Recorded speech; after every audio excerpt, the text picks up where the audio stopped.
I have bought at least 12 planners. I abandoned 11 of them before March. I finally figured out why, and the answer is not the planner, it is the system. Here is the 3-page setup that finally made it work for me. Too many sections you never use.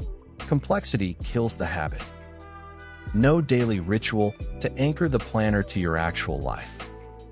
Planning everything instead of just the things that matter most.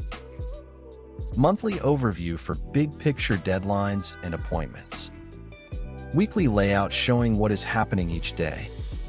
Daily top 3, the 3 tasks that must get done no matter what.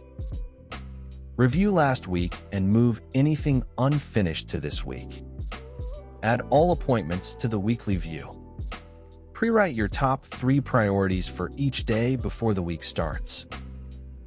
Open your planner before you open your phone. Every morning.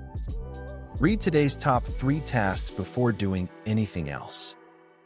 Cross off anything already done for an immediate win before 9 a.m. Simple beats beautiful. A plain one you use beats a fancy one you don't.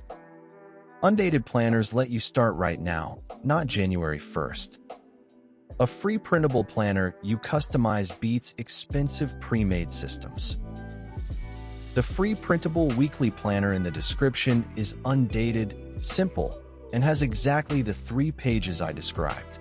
Download it from the link below and do your first Sunday setup this weekend. New tips Monday, Wednesday, and Friday.